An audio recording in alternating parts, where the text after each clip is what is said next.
Olá,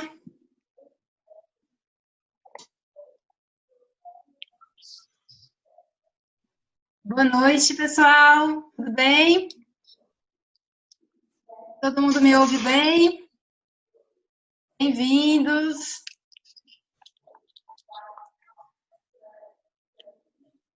Mais gente chegando aqui.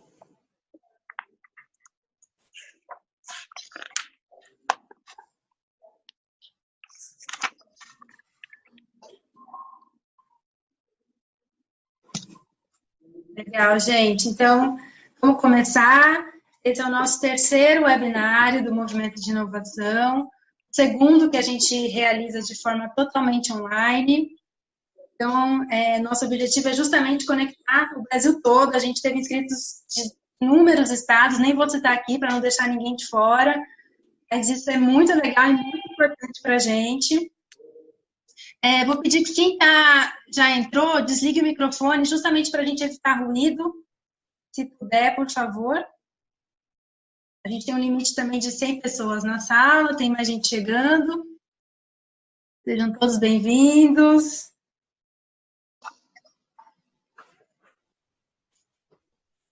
Vão me dando ok aqui no chat, se tiver algum problema, tá? A gente vai organizando pelo chat também. Numa segunda etapa, vocês podem me pedir a palavra, vai ser uma conversa mais aberta, tá? Então, estamos aqui todos conectados pelo chat, por vídeo, por áudio, certo? E um último aviso, que também esse vídeo está sendo gravado, vai estar no nosso site, vai estar no YouTube, a gente tem um canal no YouTube, assinem lá nosso canal, sigam a gente. Também tem um espaço no site que vai ter o vídeo completo. Compartilhem, indiquem, isso é muito importante para mobilizar toda a nossa rede. E deixa eu me apresentar, eu sou a Lidiane, sou jornalista, trabalho no site. No primeiro convite estava o nome da Helena Simples Computadora. A gente teve um probleminha de agenda, ela vai se atrasar um pouquinho, mas logo ela está aí também. Certo? Bom, gente, o tema desse webinário, estão me ouvindo? Bem? Ligar o microfone, acho que ajuda. Beleza. Bom, o tema desse nosso webinar é mesmo uma conversa sobre como fortalecer o movimento com ideias e propostas para 2019. Então, nesse sentido, acho que é importante a gente retomar os objetivos do movimento, né? E eles estão ampliar a demanda social por inovação na educação, fortalecendo essa agenda no Brasil, produzir conhecimento sobre inovação na educação, sendo que a plataforma, o nosso site, é um meio de comunicação e divulgação do movimento. Aliás, só um parênteses rapidinho, ela está passando por uma atualização, em breve vai estar melhor de navegar, vai estar show de bola, ela já tem mais de 120 iniciativas cadastradas. Além disso, apoiar a qualificação de ofertas da educação inovadora no Brasil, e, lógico, fortalecer as organizações educativas que inovam e seus projetos políticos pedagógicos. Mas, assim, antes da gente abrir para o tema mesmo de perguntas, de debate sobre essas propostas, a gente tem aqui alguns convidados da nossa rede, justamente para embasar as frentes do trabalho do INE, para aproximar todos nós, nos conectar ainda mais. Essa parte está no slide 11, aqui, que a gente mandou para vocês. Se vocês quiserem melhor acompanhar por lá também, vai ficar mais claro. Eles vão ter de 5 a 8 minutos para falar, certo? A gente está aqui, então, com o Denis, com a Alana, a Sônia, a Conani, a Renata e a Bianca da Fundação Telefônica e a Larissa do Porvir. Bem-vindos, gente. Muito obrigada por aceitar conversar com a gente. Vamos começar, então? Lari, podemos começar contigo? Podemos. Oi, gente, tudo bem? Boa tarde, boa noite. Enfim, boa tarde. É um prazer estar aqui com vocês hoje. Eu vou falar em nome do Porvir sobre a mobilização Escolha Transformar, A gente está muito conectado, né, aí com o movimento de inovação na educação, nos objetivos, na causa.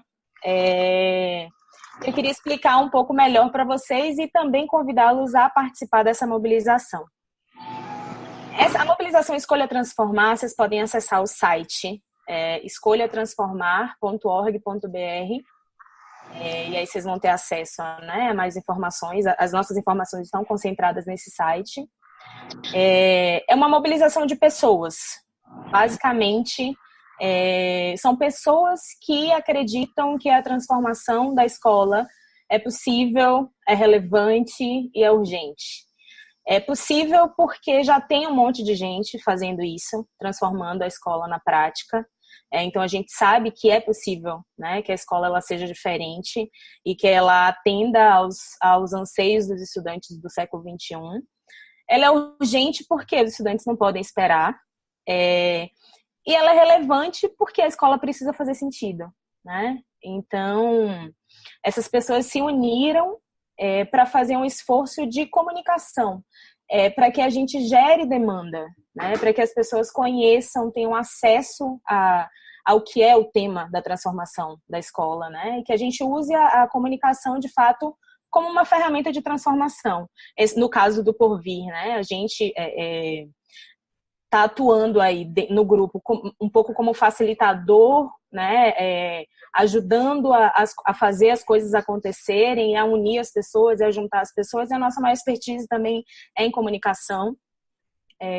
Então, a ideia é fazer com que esse tema, de fato, ele se torne mais popular, que as pessoas entendam, né? E que essa mobilização ela seja diversa, que ela reúna pessoas de todos os setores da sociedade, né? A sociedade em geral, pais, famílias, professores, educadores, representantes do poder público, e especialmente que sejam as pessoas mesmo, né?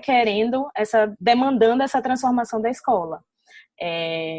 A mobilização a gente começou com um grupo de 80 pessoas, né, que a gente chama de ativadores. Tem algumas das pessoas que estão aqui, inclusive, nessa conversa, né, que estão aí desde o começo, acompanhando essas discussões e ajudando a gestar essa mobilização. E a gente lançou na semana passada, no dia 22 de novembro, a gente lançou oficialmente a mobilização, lançou com esse site, né, que vocês devem ter acessado. E a gente lançou a carta aberta da escola, que é um texto que está aí disponível no site também, em que a gente fez um esforço de se colocar no lugar da escola, enquanto instituição que pede para ser transformada. E essa carta aberta é meio que um poema também, né? Uma maneira poética da escola dizer os motivos pelos quais ela própria acredita que ela precisa ser transformada, né? Então, tem uma série de razões e uma série de motivos nessa carta. E a carta é bem emocionante, assim, para quem de fato acredita na educação e que se conecta com esse assunto, né? A carta ela fala bem com o coração mesmo. Então, aí a ideia da mobilização, para além de fazer esse esforço de comunicar, de reunir pessoas, fortalecer também as pessoas que já trabalham, né, com inovação em educação, com essa transformação da educação. A ideia é que essa mobilização ela possa dar mais força mesmo, né? Dar mais peso, porque já tem muita gente fazendo coisas, tem gente que faz coisas sozinha, tem gente que está transformando a escola e nem sabe que já está fazendo isso na prática. E a gente aqui no caminho, né? A gente vai encontrando essas pessoas e vai entendendo que quando a gente se une, a gente ganha força, e os próprios trabalhos dessas pessoas, eles, né, são ampliados e ganham voz, enfim. E é isso, a ideia da mobilização é mostrar que a gente não está sozinho, ninguém está sozinho, que a gente está junto aí nesse processo. Quando a gente lançou a mobilização, como é que ela se dá na prática? A ideia é que a gente periodicamente lance tarefas e desafios para que todo mundo faça coisas juntos, né? E aí tem gente do Brasil inteiro já tem gente, né, do Brasil inteiro na mobilização. Hoje a gente tem cerca de 1.200 pessoas que se inscreveram na mobilização. E a primeira tarefa do desafio, a primeira tarefa dessa mobilização foi um desafio que a gente lançou para que as pessoas nas redes sociais respondam a pergunta: por que eu escolho transformar a escola? Então, você pode fazer um vídeo, você pode fazer um texto. No próprio site tem um kit de comunicação, onde a gente disponibilizou uma série de peças que a gente produziu, né, para que as pessoas possam postar, enfim, com esses motivos e também falando sobre a mobilização. E que você responda a pergunta, né? Muita gente já respondeu. Tem gente de todos os setores, tem estudante, tem pai, tem representante de comunidade. Inclusive, o ex-ministro da Educação, Renato Giannini, também fez um vídeo participando. A Tabata Amaral, né, deputada eleita, também participou, fez um vídeo, né, falando sobre a mobilização. E um monte de gente, né? Cada dia, o desafio ele tem um espaço de tempo. Então, ele começou no dia 22, ele vai até março, que a gente imaginou mais ou menos a volta às aulas.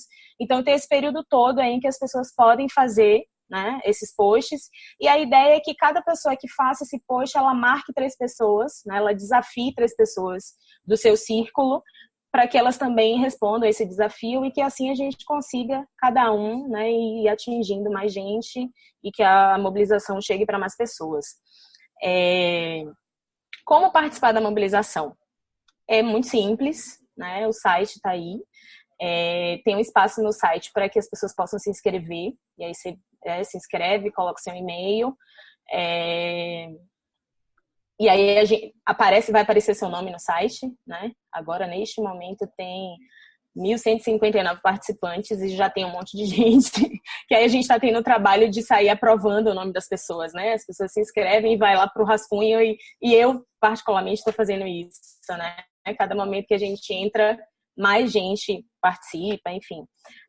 Se inscrever no site, porque aí a gente vai se comunicar, né, por meio desses e-mails que vocês disponibilizam, e participar do desafio, responder a pergunta, usar as hashtags que a gente está disponibilizando, que é hashtag Escolha Transformar, hashtag Escolhi Transformar. As principais redes que a gente tem usado são o Facebook e o Instagram, mas também tem gente participando no Twitter e também dá para participar por WhatsApp. E é isso. Se vocês também acompanharem a hashtag nas redes, né, tanto no Instagram quanto no Facebook, dá para acompanhar lá para ver quem já participou, enfim. Bastante gente que já fez vídeo, já fez post, já escreveu, enfim.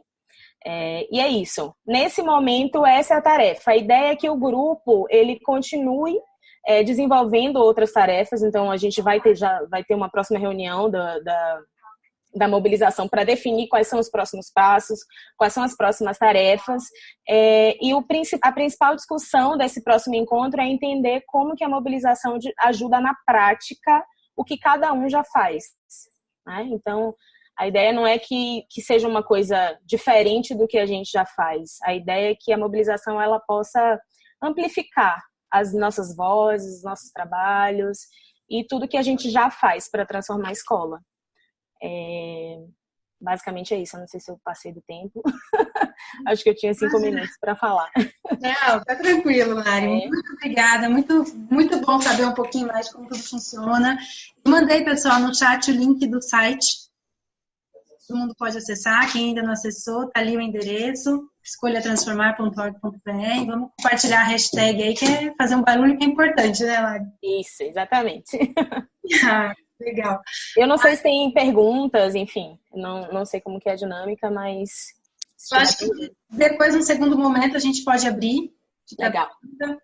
A Helena Singer acabou de chegar também. Oi, Helena, bem-vinda. Olá, pessoal. Estou para trás, feliz de estar aqui com vocês. Vamos lá, então. Renata, você quer falar um pouquinho, então, da Rede do Inova, da Fundação Telefônica? Olá, posso falar sim. Eu não consegui um lugar muito silencioso, então se vocês não estiverem me ouvindo, se tiver muito ruído de fundo, vocês dão um sinal de fogo aí que eu tento melhorar na medida do possível, tá? A gente tá Vocês estão me ouvindo?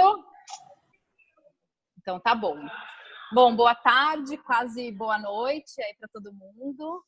É um prazer, eu estou bem feliz de falar com esse fórum de pessoas que são super entusiastas da educação e, mais do que isso, de pensar em inovação na educação, né?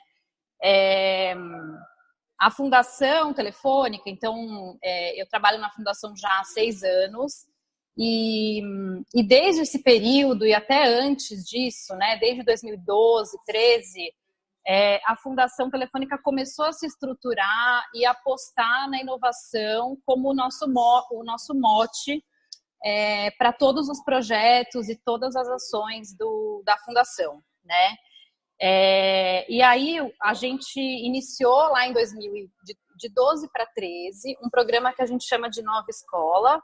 Eu acho que vários de vocês já conhecem, mas eu vou contar um pouquinho para quem não conhece do programa.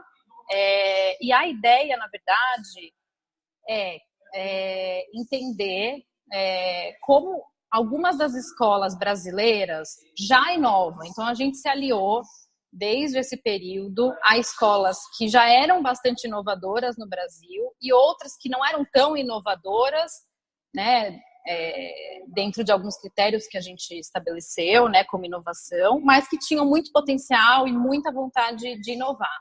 Então, desde então, a gente tem 8 escolas que a gente fez uma parceria. E aí, como é que funciona essa parceria, né? A gente bebe muito da inovação que as escolas já têm, como aprendizado para a gente, e a gente aporta com o conhecimento que a gente tem, principalmente pensando na tecnologia como meio para inovar, né? Então, a ideia é que nessas escolas a gente tenha processos bastante personalizados. Então, para cada uma delas, a gente tem projetos bastante personalizados de consultoria, e aí elas se tornam referências para outras frentes do programa. Então, a gente criou uma publicação, né, que é a Inova Escola, práticas para quem quer inovar na educação. Então, a gente parte muito dessas práticas, dessas vivências nas escolas para criar esse material. Então, a gente fez essa publicação e aí tem alguns eixos estruturantes que a gente coloca nessa publicação, que a gente entende como eixos que fomentam a inovação, né, nas escolas. E, ao mesmo tempo, a gente também criou uma metodologia de formação para professores, tanto em EAD quanto uma formação presencial. Então, além dessas 8 escolas, que a gente tem um trabalho super personalizado, que a gente está muito próximo, acompanhando, apoiando e aprendendo ao mesmo tempo, a gente também criou uma metodologia que a gente consegue levar para todos os professores do Brasil, então, que a gente faz parceria com secretarias, tanto presencialmente quanto online. Então, pensando em tudo isso que a gente tem estudado e aprendido nesse contato com as escolas.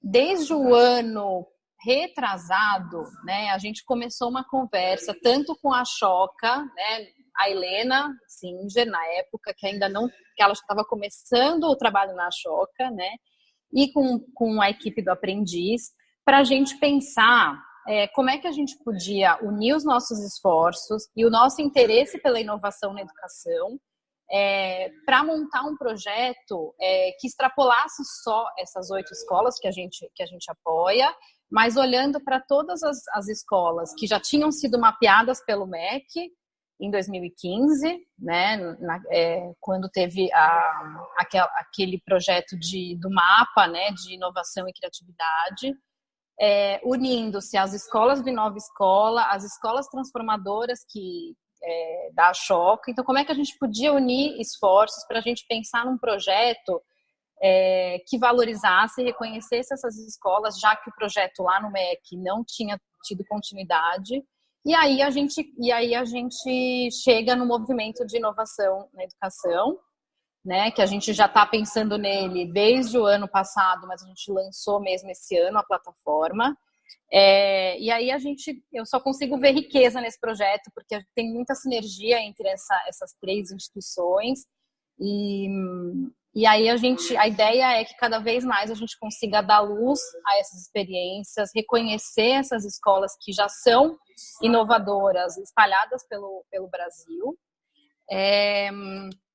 E aí o Escolha Transformar tem muita sinergia com isso, né? Então eu estava ouvindo você, Lari, e pensando como cada vez mais a gente pode também unir esforços, né, nessas duas iniciativas.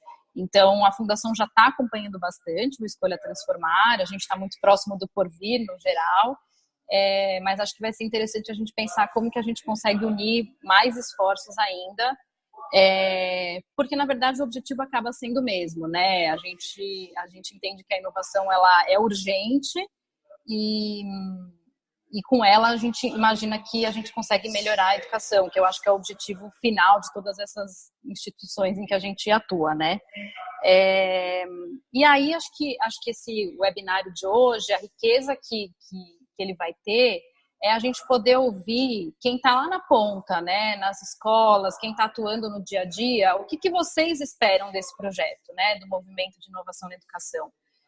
A gente está no momento de planejar o próximo ano, e a gente, numa reunião nossa entre as instituições, a gente entendeu que a gente sozinho não vai conseguir entender todas as demandas sem ouvi-los, né?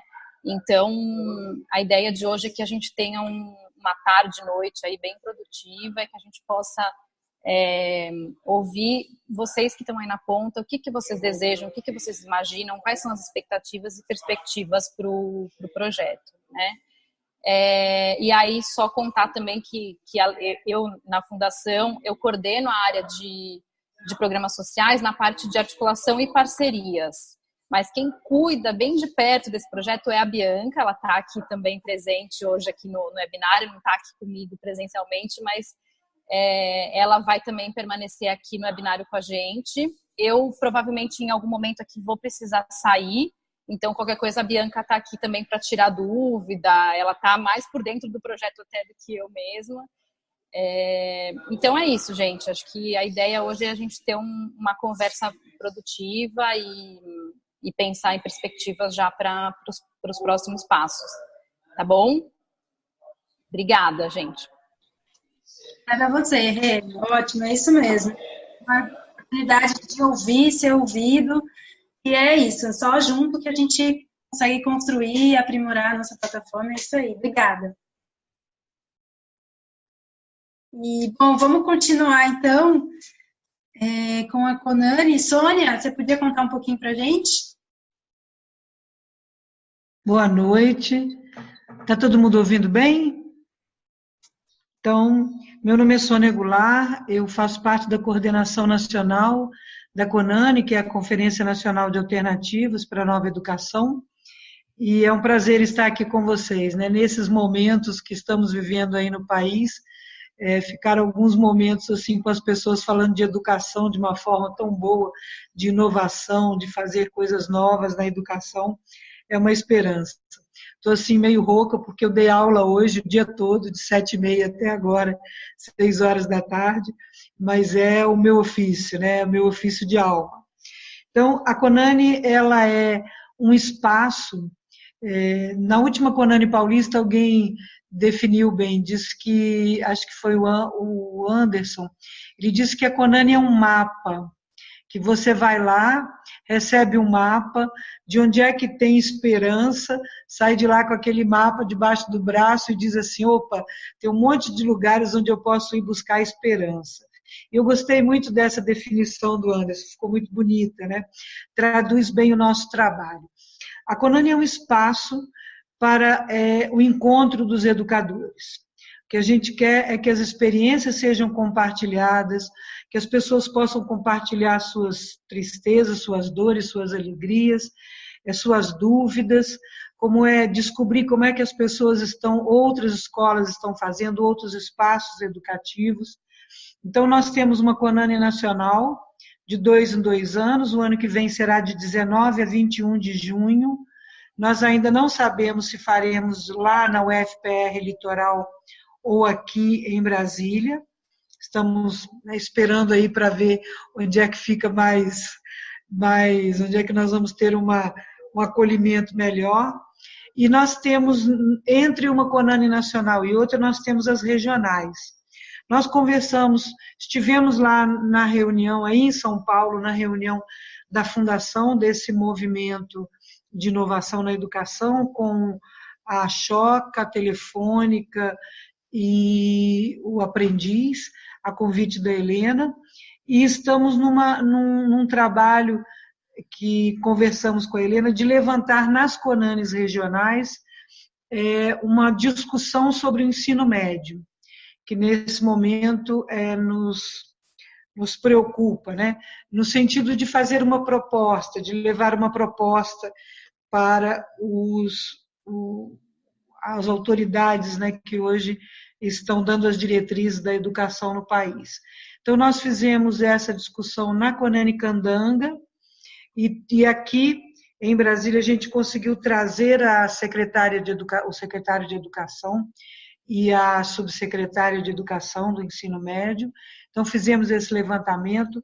Lá na CONANI Paulista, a Helena mediou a mesa de discussão do ensino médio. Nós teremos agora, dia 5 de dezembro, a CONANI Chapada dos Veadeiros, lá nós não teremos a discussão do ensino médio, porque eles não têm ensino médio lá na cidade, mas 7 e 8 de dezembro nós estamos em Natal, na CONANI Potiguar, e temos uma mesa de debate sobre o ensino médio. Então, neste momento, nós estamos bem voltados, a gente começou atendendo a solicitação o incentivo da Helena, né, o impulso que a Helena nos deu, e fomos descobrindo pelo caminho quanta coisa boa e quanta coisa a ser feita tem o ensino médio brasileiro. Então, nós vamos ter lá agora, no dia 8, vamos debater com os educadores de escolas estaduais, com o IFRN e a UFRN, em Natal, sobre as propostas do ensino médio. Então, todos os debates, nós tiramos um documento com essas propostas para encaminhar depois para este trabalho que eu acho que a Helena vai comentar, que está sendo feito nas regiões, né? Aí com algumas universidades em cada região, discutindo as propostas do ensino médio. E, além disso, nós estamos com a organização, fazemos parte da organização do ENA, do 5º ENA, o Encontro Nacional das Américas, que vai ser o ano que vem em La Serena, no Chile, de 29 de abril a 2 de maio, onde nós vamos discutir inovação e sustentabilidade de projetos de educação inclusiva, educação autônoma, educação emancipatória. Também estamos num trabalho com a ANI. A ANI é uma especialização da UFPR Litoral, que já está em São Paulo. Nós vamos fazer um polo agora lá no Rio Grande do Norte, e a ideia é ter um polo na Paraíba também o ano que vem. É uma especialização aberta, aliás, é uma especialização que só a CONANI e a ANI conseguiriam pensar, né? Ela é uma especialização aberta para qualquer pessoa dentro da universidade e fora dela. Então, lá nós já tivemos uma turma dessa especialização na UFPR Litoral, e nós tivemos integrantes do MST, integrantes de 2 aldeias indígenas, tivemos integrantes de 2 quilombolas, né, de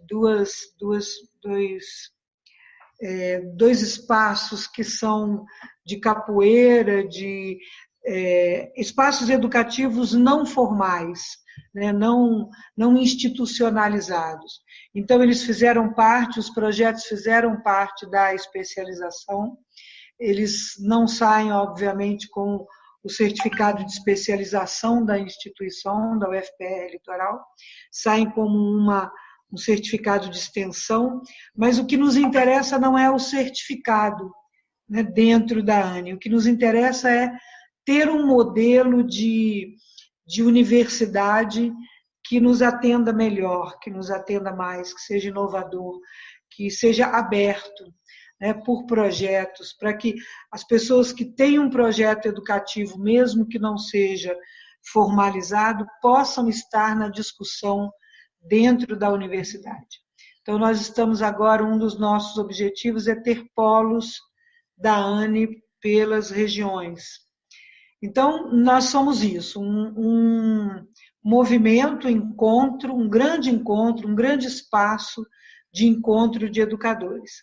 Em todas as CONANES regionais, elas são gratuitas, nós estamos fazendo com espaços educativos locais, nós temos uma equipe de coordenação em cada região, o Denis é coordenador aí na CONANE Paulista, nós temos um modelo que varia um pouco de acordo com a região, mas os temas em discussão em cada CONANE, tirando o ensino médio que nós estamos levando para todas as discussões, os temas de discussão na CONANE eles emergem da discussão dos educadores regionais.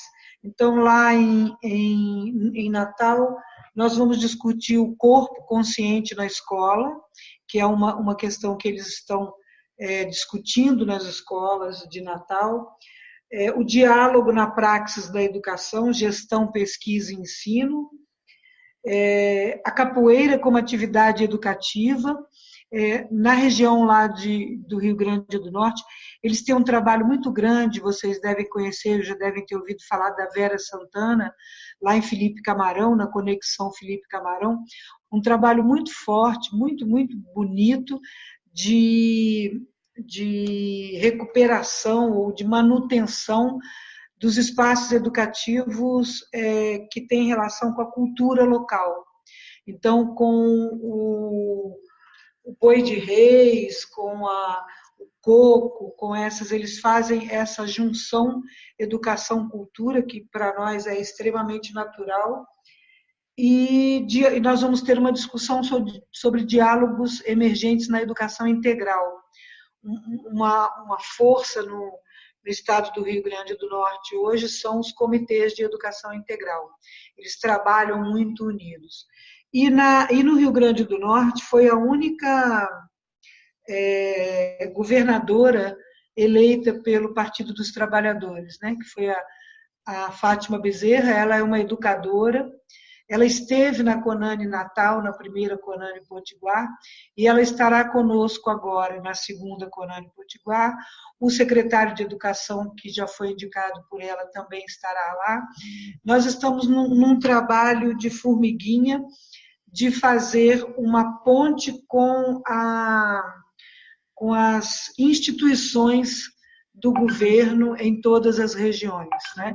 Nós queremos trazer essas pessoas para o diálogo de uma nova educação.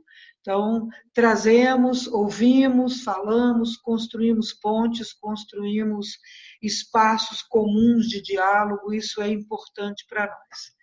E é isso, nós temos nesse momento o nosso site está em construção, nós mudamos o domínio do site, porque antes não era com.br, agora a gente conseguiu o domínio, né, conane.com.br, então em 10 dias ele estará no ar de novo, mas nós estamos trabalhando muito dentro da página da CONANE no Facebook e dos grupos da CONANE no Facebook, tudo é aberto, é só entrar, clicar, fazer parte, discutir e construir juntos. Nós temos esse trabalho de abrir espaços coletivamente. A CONANE não é uma instituição formal, a CONANE Nacional tem 6 coordenadoras, nós somos 6 educadoras, que fazemos a CONANE acontecer desde 2013, com a ajuda das regionais, né, com os polos regionais, com as coordenações regionais. Então, nós temos aí hoje em torno de 6.000 educadores numa rede espalhada pelo país todo e uma rede que trabalha inovação.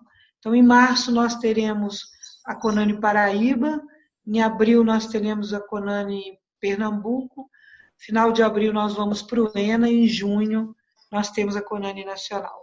E vocês estão aí convidados a fazer parte das CONANIs, dos grupos de coordenação regional. Todo o nosso trabalho é aberto, é coletivo e é voltado para a educação. Muitíssimo obrigada aqui pela oportunidade de conversar com vocês. Eu estou aqui escutando mais e aprendendo mais. Obrigada. Obrigada a você, Sônia. Obrigada mesmo. Eu mandei, gente, alguns links aqui no chat também. Tem o link do Facebook da CONANI, do nosso site também, que tem uma agendinha. E, Denis, o microfone é seu para complementar, para falar um pouco da CONANI Paulista.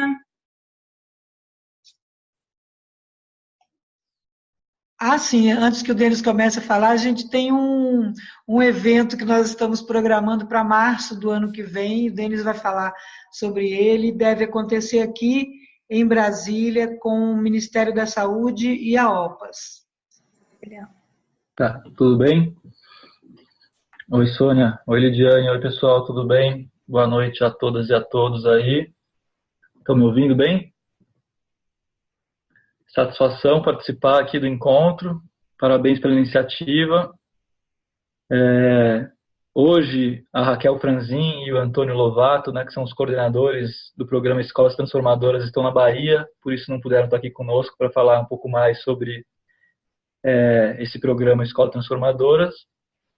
Mas acho que é claro assim, para todo mundo quanto esses diversos movimentos são completamente interligados, né? Não à toa, por exemplo, a Helena fez o chamamento público que deu origem ao mapeamento do MEC, do criatividade.mec.gov.br, dentro da própria CONANI de 2015, né? Que foi em Heliópolis.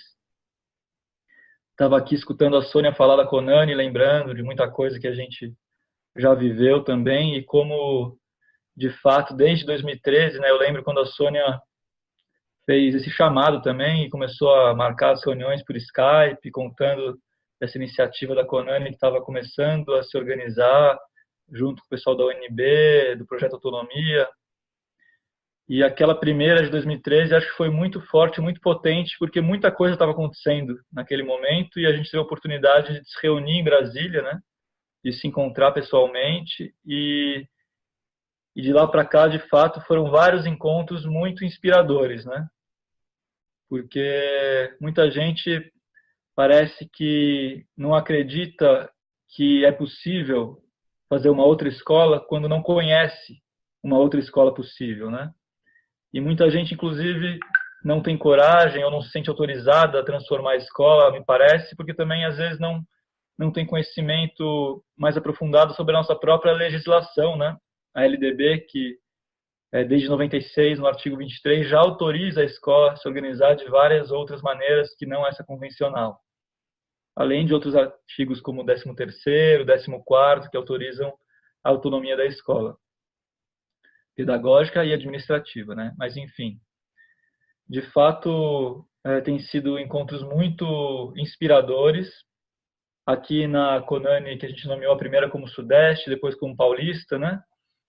A gente vem discutindo temas também, como alguns já foram colocados aí, a Helena mediou a discussão sobre ensino médio, outros temas foram discutidos, como o currículo, como campo de disputa, né? E hoje, no contexto que a gente enfrenta aí, acho que vários outros temas que já participam da CONANI costumeiramente, agora talvez tenham que ter ainda mais importância, né? Coisas que são talvez básicas para o movimento, como fortalecer os vínculos afetivos dentro da escola, né? A relação entre educador e educando, família e escola, fazer essa defesa da escola que me parece que começou a ser um pouco atacada. E acho que o Brasil tem uma tradição já bastante bonita, né? Essas escolas que a gente vê nessas várias redes que se unem aqui nesse movimento mostram o quanto essa transformação já vem sendo feita na ponta, né, no chão da escola, e a gente tem tido a chance de aprofundar essas discussões nesses encontros, tanto nos nacionais como nos regionais, né?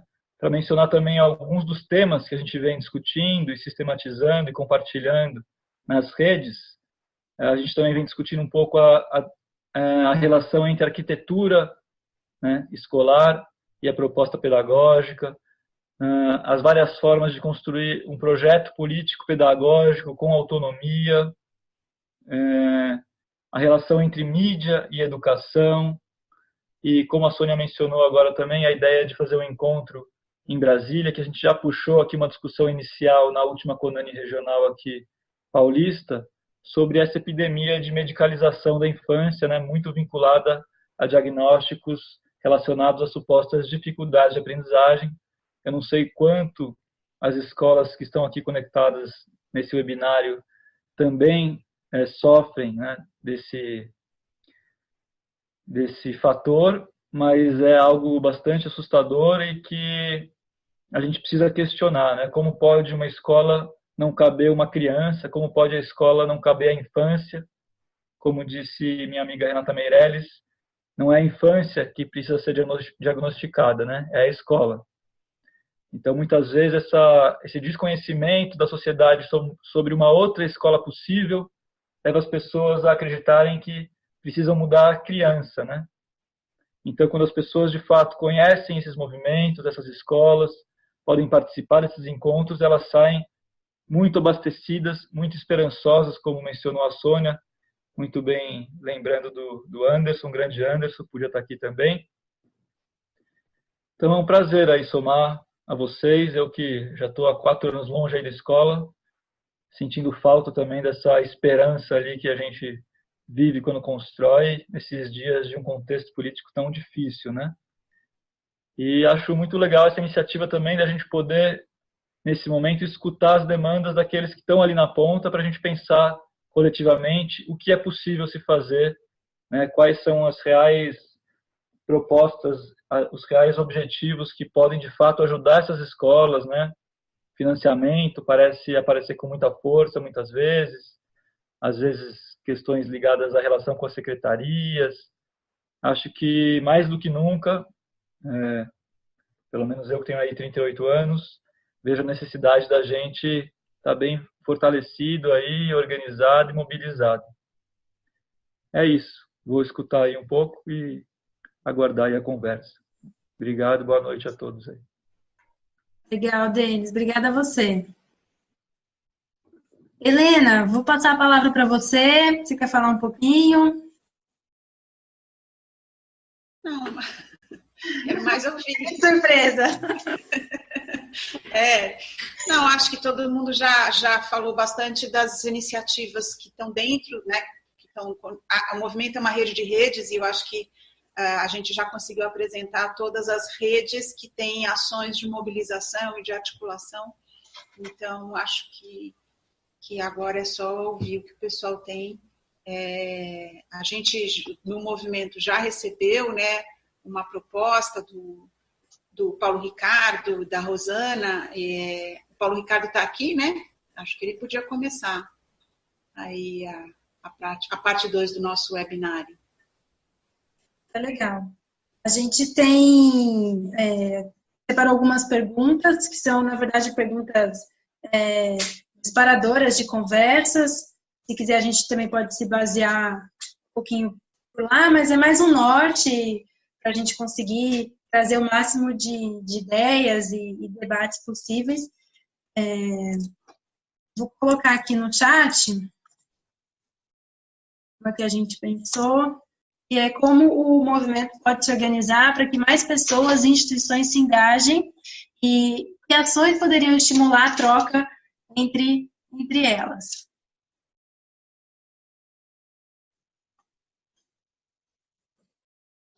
Chat, se alguém... Oi, está me ouvindo? Oi, Paulo, alô? Sim? Oi. Vou habilitar aqui, estou eu e a Rosana, quem ela aparece aqui. Na verdade, como a Helena falou, eu e a Rosana, a gente, depois de participar do webinário anterior, a gente debatendo muito o assunto, foi conversado e algumas provocações, colocamos tudo num papel e digitamos e depois enviamos para o pessoal. O principal, eu acho que era uma dúvida que a gente ficou no webinário passado em relação à rede, né? A gente até comentou isso durante o webinário.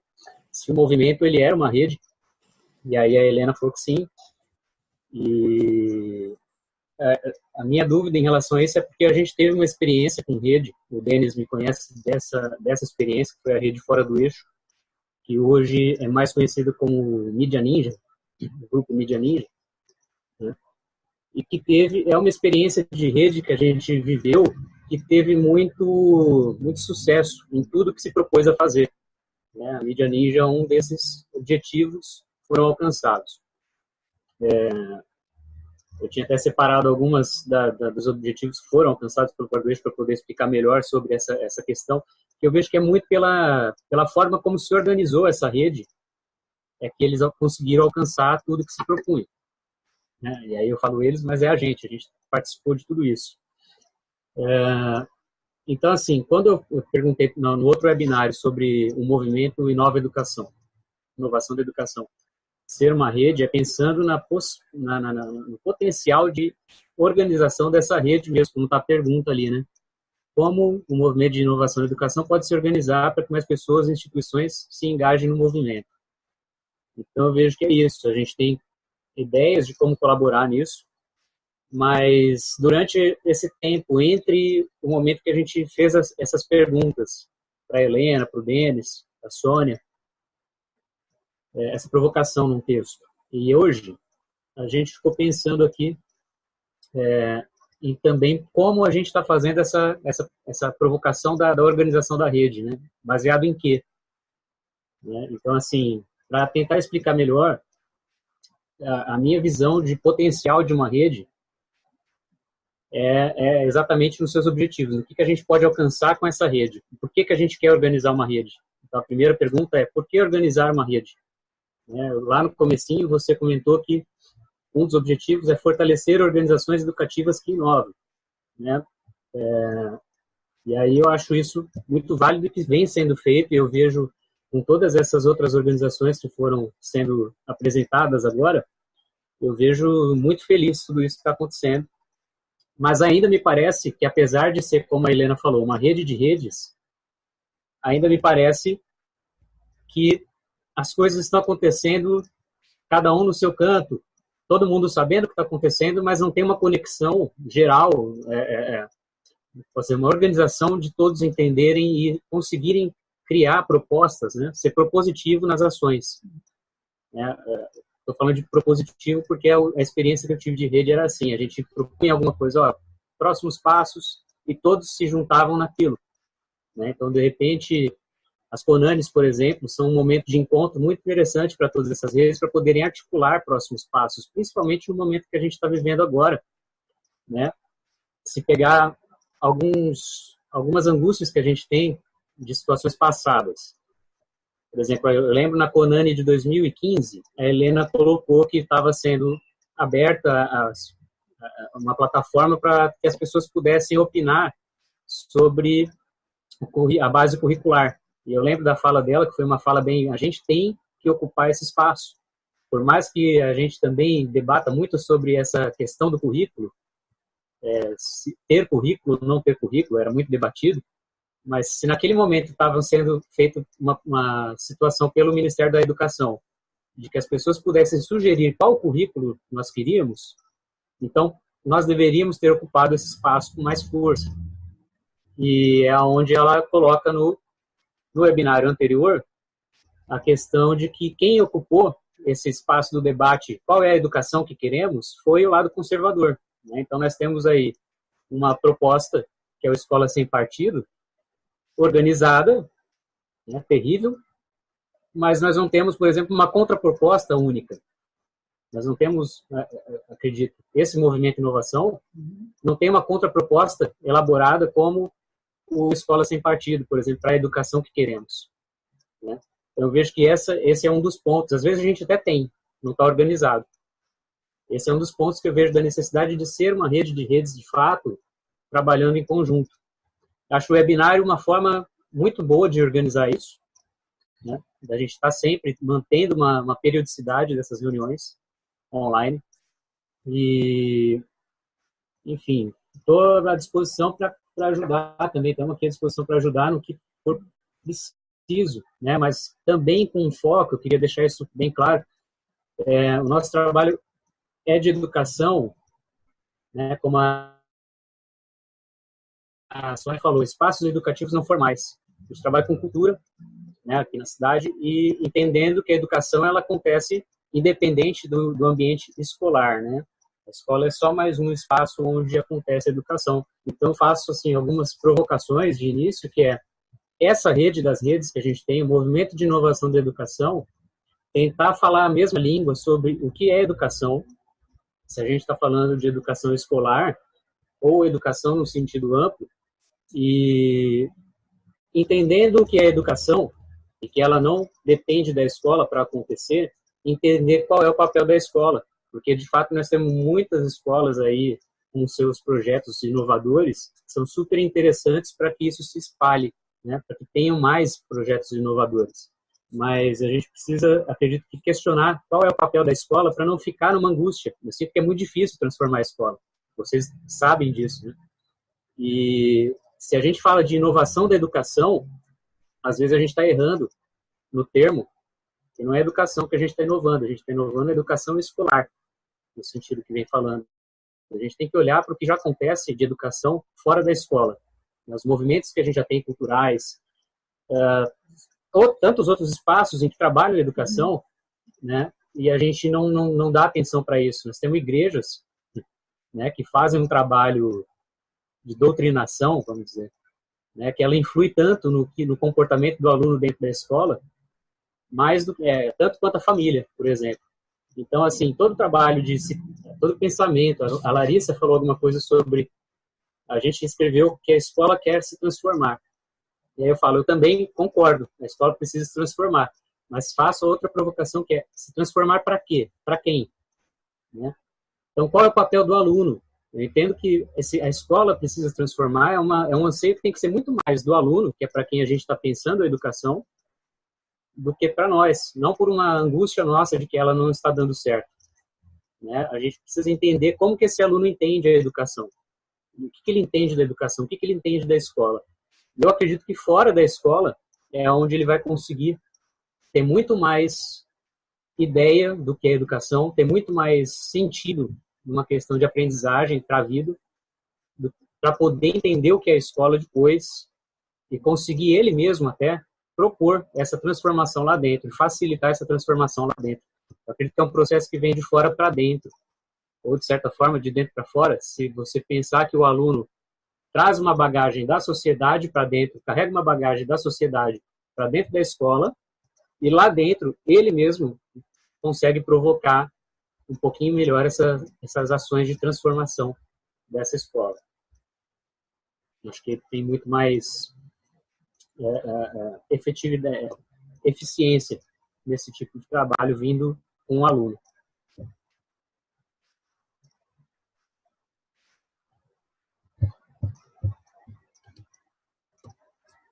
É isso. Legal, Paulo. Sônia, por favor. Paulo, maravilha te ouvir, bom saber que você está aí. Paulo trouxe umas coisas que para mim são importantíssimas, né? Por que organizar uma rede? Essa pergunta para mim ela é básica. Eu vejo duas respostas para ela, porque a gente está sempre falando para as mesmas pessoas e a gente precisa chegar a mais pessoas. O Denis falou, a gente descobre, tem gente que não faz porque não sabe que é possível. Então, nós precisamos chegar mais perto dos espaços educativos. A gente não fala mais em escola. Nós temos projetos chamados Escola na Rua, Escola na Praça, né, educação em todos os lugares. E nós precisamos chegar mais perto de quem não conhece nenhum tipo de inovação, de quem acha que inovar na escola pública, principalmente, é impossível. E nós temos pensado muito, discutido muito isso dentro né, com as rodas de educadores nas CONANES regionais. Por isso a gente pensou nas CONANES regionais, porque não dá para levar para nacional todo mundo, mas a gente vai lá na região discutir com os educadores. E uma coisa que a gente escuta muito é isso que o Paulo né, falou agora. Poxa, a gente não sabia que era possível fazer uma rede. A gente não sabia que era possível, que existem outras redes. Na última Conani Paulista, nós fizemos um painel de redes. E foi uma coisa bastante interessante, né? Estava a Rede Nacional de Escola Democrática, tinha o pessoal, aí tinha a REEVO, tinha a Rede de Escolas Integrais, Escola de Educação Integral, tinham 4 ou 5 redes. Tinha a Rede de Escolas Desmedicalizadas, não é isso, Denis? E tinha mais uma rede, que eu não me lembro agora. Mas é importante, eu acho que mais do que nunca nesse momento, é importante que a gente esteja em rede e tenha um posicionamento claro sobre determinadas coisas, né? Que a gente construa. A Helena falou, eu não estava no outro webinário, mas eu já li sobre isso, ela falando, e o Paulo falou agora. Nós abrimos um espaço para a escola sem partido e não oferecemos algo em troca, ou pelo menos algo que fosse um campo de diálogo, um campo de discussão. E eu sou uma pessoa pelo diálogo, e as pessoas dizem assim, não, mas você vai chamar o pessoal da escola sem partido para conversar? Vou. Nós vamos chamar o pessoal da escola sem partido para conversar, porque a gente precisa entender como é que esse diálogo precisa se dar. A gente não pode ignorar a força que está em várias coisas que estão acontecendo no país hoje. Então, quando a gente fala por que fazer uma rede de redes, né, uma rede grande, eu acho que é muito para discutir o que vem por aí, e não sei se é porque a gente aqui em Brasília fica mais aterrorizado, porque as coisas estão acontecendo aqui no entorno, né, em volta. Hoje eu passei o dia inteiro dando aula para um ministério, fazendo oficinas com um ministério, e você começa a escutar as coisas, e você começa a ficar meio paranoica do que possa vir por aí, mas eu acho que a gente precisa se constituir numa força, porque nós temos uma força, cada um de nós na sua rede constitui um ponto de força, mas não adianta a gente ficar cada um na sua rede, nós precisamos realmente estar numa rede que se constitua numa força de posicionamento, numa força de proposição. Então, isso é uma coisa que a gente tem discutido e me preocupa bastante. Uma outra coisa que Paulo falou, e eu acho super importante, e nós vamos fazer isso inspiradas no ENA, nós vamos fazer isso na próxima Conani, toda escola convidada para ir para a Conani em 2019, nós vamos pedir que eles levem no mínimo 3 alunos, porque nós queremos fazer em paralelo à Conani, em alguns momentos, uma reunião com os alunos. Nós queremos ouvir os alunos dessas escolas. Tá? E nós vamos fazer na próxima Conani, nós já estamos identificando nas regiões escolas que não são inovadoras ainda, no sentido, né, de inovação, a gente também não tem muita clareza do que está chamando de inovação, mas escolas que não estão ainda com práticas inovadoras, mas que estão buscando isso. Então, nós vamos ter escolas que já estão numa prática inovadora, com outras que estão buscando. E o nosso ideal em 2019 vamos trazer esse pessoal que ainda não sabe como fazer. E muito da escola pública, nós queremos muito chegar nas escolas públicas. 80% das escolas do país são públicas. Nós precisamos chegar nelas, precisamos chegar mais perto delas. E nas escolas indígenas, nas escolas quilombolas, nas escolas do MST, nós estamos querendo chegar nas escolas do campo, nós precisamos ouvir essas escolas, esses espaços de educação, porque nem sempre, né, a gente tem essa denominação de escola, e aí o Paulo está certo, qual é o papel da escola nessa visão de educação muito mais ampla que a gente tem, que é uma educação que realmente não depende da escola para acontecer. Nós temos em toda a Conani regional, nós temos esse projeto de capoeira como atividade educativa, é um projeto educativo fantástico no Rio Grande do Norte, né, que existe há muito tempo, E ele não é uma escola, ele não é formalizado, são grupos de capoeira que fazem atividades educativas alinhadas a determinados espaços. Então, a gente precisa reconhecer a força disso, né? E trazer para dentro da rede essas representações, porque senão nós vamos ficar assim, sempre falando para quem já faz, para quem quer fazer ou para quem já está fazendo. Eu acho que a rede, Paulo, essa rede de redes, é para ver se a gente consegue chegar mais nas pessoas, nos educadores. O que a gente quer é chegar nos educadores, aqueles que estão em espaços formais, informais, sabe? Aqui nós temos aqui no DF, nós temos um lugar chamado Estrutural, é o ex-lixão da cidade. Ainda tem uns resquícios lá do lixão, né? Então lá o pessoal, as catadoras de lixo, elas não tinham como sair e elas resolveram fazer uma escola, entre aspas.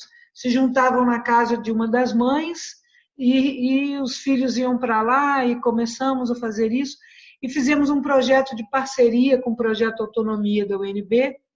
Os estudantes do Projeto Autonomia, agora os estudantes ao Lior. Lior veio para o debate. E aí, os estudantes do Autonomia e os estudantes do Semieiro, eles estão fazendo vamos dizer assim, o suporte pedagógico deste espaço educativo da Estrutural, lá do lixão da Estrutural. São esses espaços, incluir esses espaços nos interessam muito. E a gente precisa que essa inclusão seja feita, porque existe uma força do outro lado que a gente não pode ignorar. Paulo estava falando aí das igrejas, e é verdade, existe uma força muito forte, uma força de uma intensidade assim. Eu conheço gente aqui em Brasília e famílias aqui em Brasília que desescolarizaram os filhos por, vamos botar entre aspas, iniciativa da igreja, né? A igreja evangélica dizendo que, olha, as escolas elas estão doutrinando, então, já que é para doutrinar, deixa seu filho dentro de casa, você ensina para ele. Então, está havendo um movimento, e a gente não pode ignorar isso, na igreja, nas igrejas evangélicas, de vamos fazer nossa própria escola, vamos fazer nossos próprios espaços educativos, vamos formar nossos próprios educadores. Nós precisamos pensar nisso em rede. Sozinhos não vai adiantar, né? Uma ou outra rede não. A gente precisa pensar nisso em rede para que a gente tenha um movimento que... Eu nunca penso em fazer frente a outras coisas. Eu penso em que a gente possa coexistir, não deixar que apenas uma coisa aconteça e o educador não tenha nenhuma outra opção. É isso.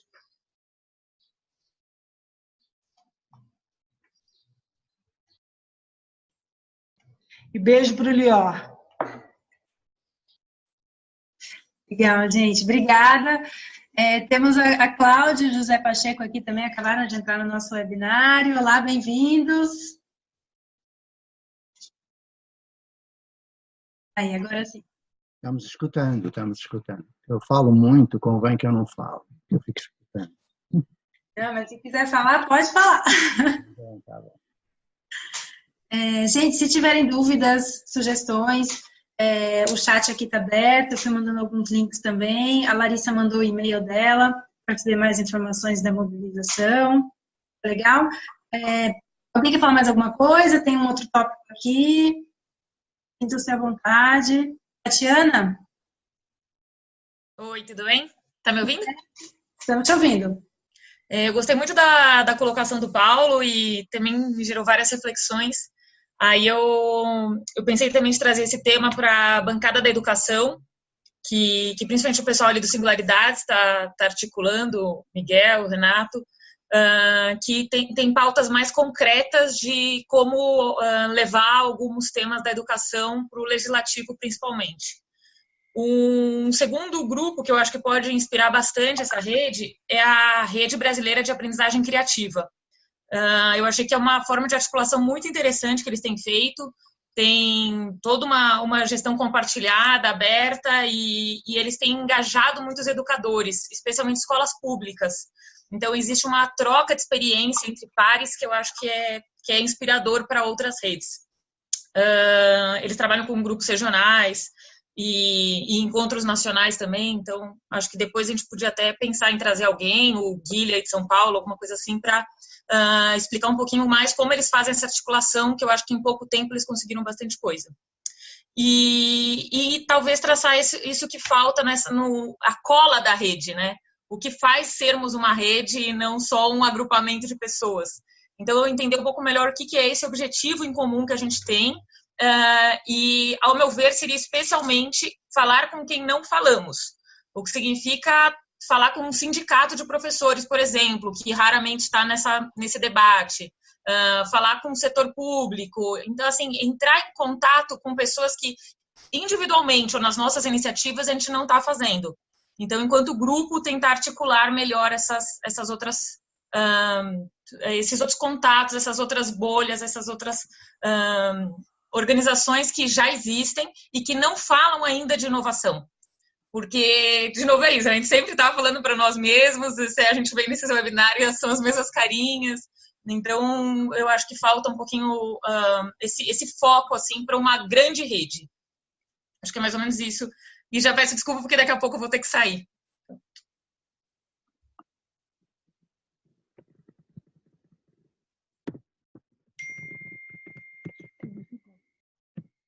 Imagina, é isso. Obrigada, Tatiana.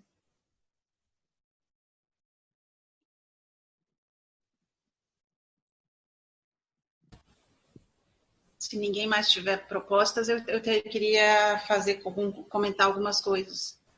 Por favor. Tá. Não, é porque acho que já vários pontos importantes, né? Primeiro, dizer que ser uma rede de rede ou ser um movimento de redes é diferente de ser uma rede, né? E eu acho que a diferença está justamente na possibilidade de integrar esforços sem exigir mais esforços, porque cada uma dessas redes, elas demandam esforços, né? De constituição, de organização, de encontro, etc.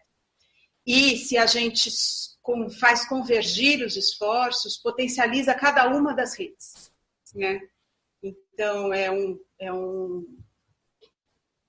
sei lá, que lei da física que poderia explicar isso. Mas, por exemplo, o Paulo colocou que, às vezes, a gente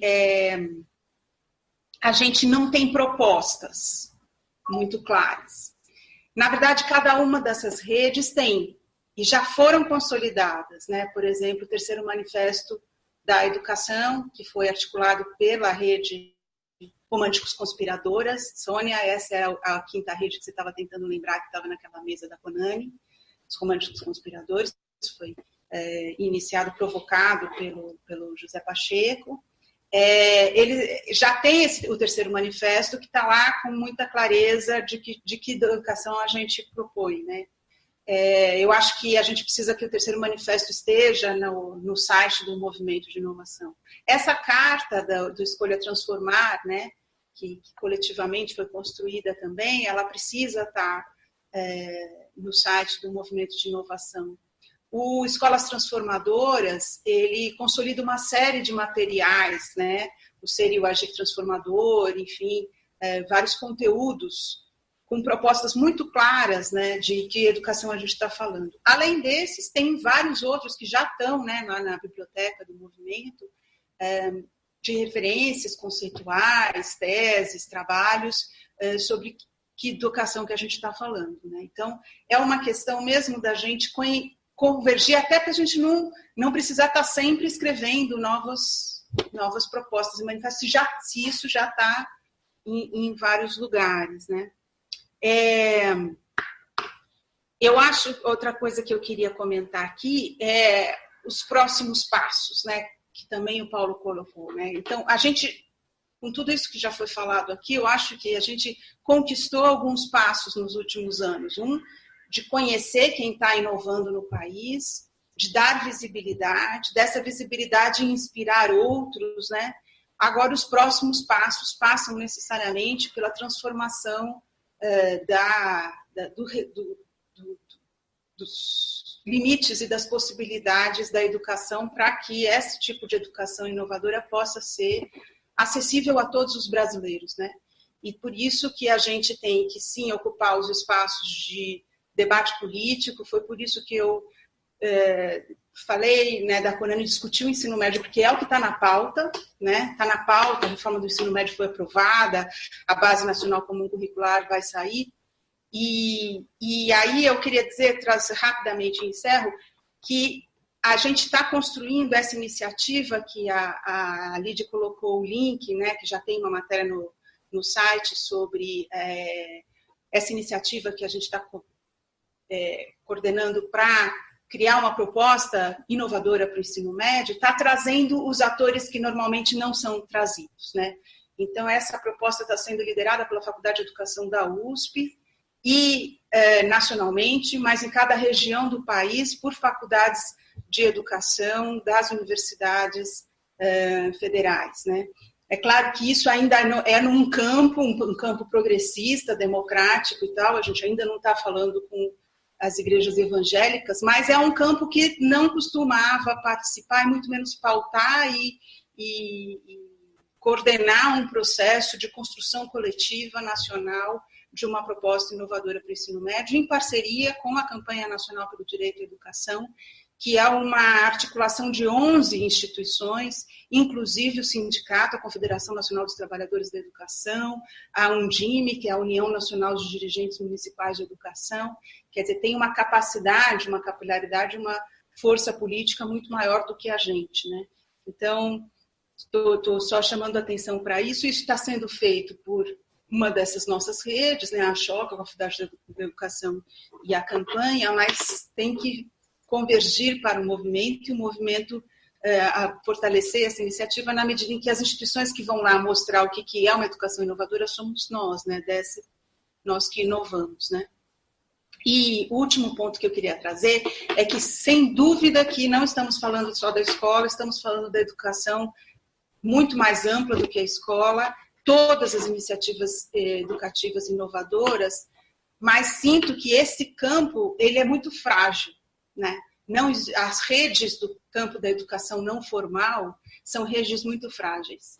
E talvez o movimento possa ajudar a que isso se organize, porque as pautas da educação não escolar são pouco trazidas com clareza, eu vejo pouco nas CONANES, nos nossos encontros, né? Por exemplo, a questão do financiamento, né? Secretaria de Educação, Fundeb, só existe financiamento para a escola, né? Os financiamentos para a educação não escolar são marginais, né? São dos orçamentos marginais da assistência social, do meio ambiente, da cultura.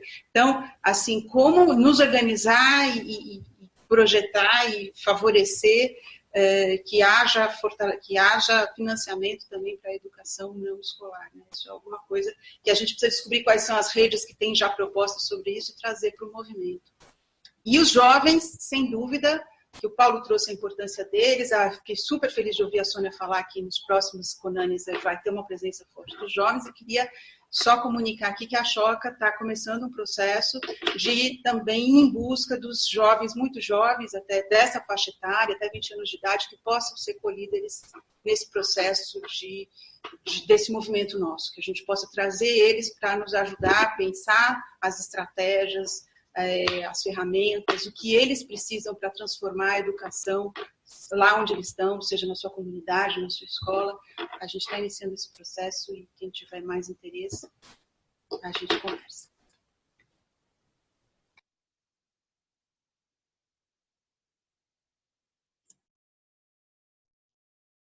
Obrigada, Helena. Muito legal. Gente, aproveitando, vou mandar aqui o nosso e-mail, que é também um canal muito, muito importante aqui para a gente. Entre em contato, dúvidas, sugestões, pautas, agenda. É um canal muito aberto mesmo. Esse aqui o nosso e-mail, tá? Do movimento. Alguém quer acrescentar? Mais alguma coisa? Algum comentário?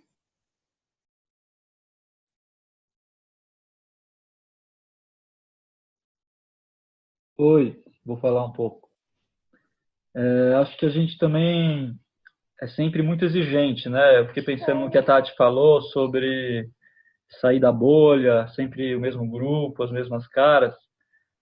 Acho que é um desafio mesmo, né? Mas a gente chegou a ocupar lá o Ministério da Educação com essa perspectiva e talvez não é a primeira vez pensando na história do Brasil relacionada aos ginásios vocacionais, às escolas experimentais, né? Há tantos outros educadores que para nós são referências e que até já se foram. E pensando também em tudo que já foi construído por esses movimentos que foram aqui mencionados, né? Por tantas escolas que talvez mesmo sendo poucas, na visão de alguns, ainda são muitas. Mas acho que sim, a gente precisa, se a gente olhar aqui para a potência, né, desse corpo de pessoas que se junta, caiu, acho. Ixi. Não caiu, mas Não caiu? alguém compartilhou a tela.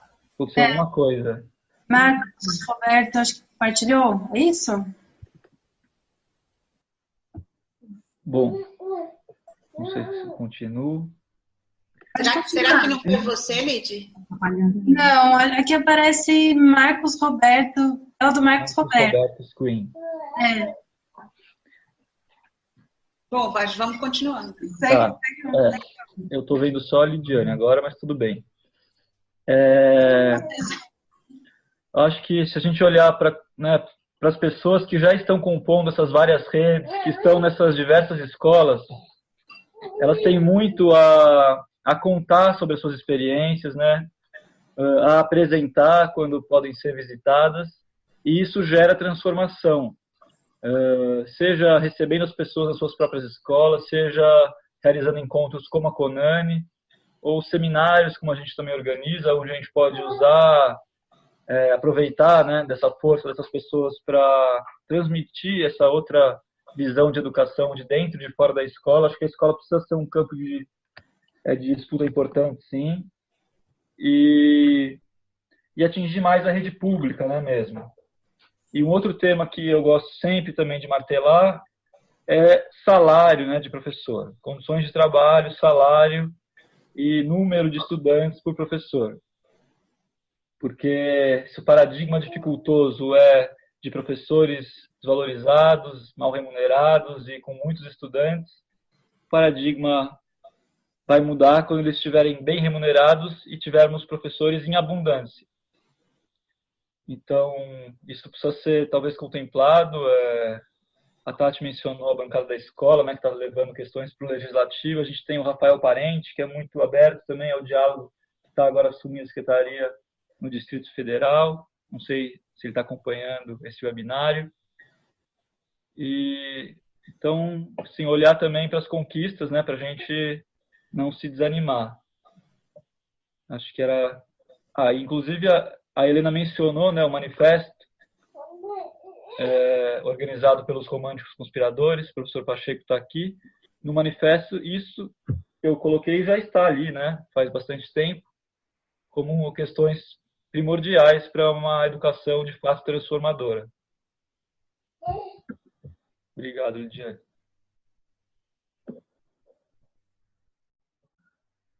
Obrigada a você, Denis. Gente, deixa eu só ver aqui, Marcos Roberto, será que tem algum Marcos Roberto aqui que eu acho que compartilhou a tela?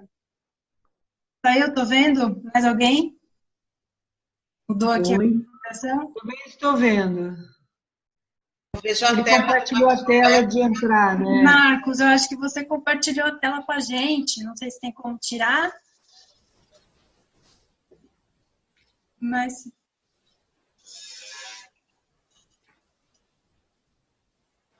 Marcos, se reconecta de novo. Aí, foi. Pronto. Aí, beleza, legal, gente. Vou continuar. Tá rolando um bate-papo aqui, acho que a gente pode trazer aqui no chat, né? Legal.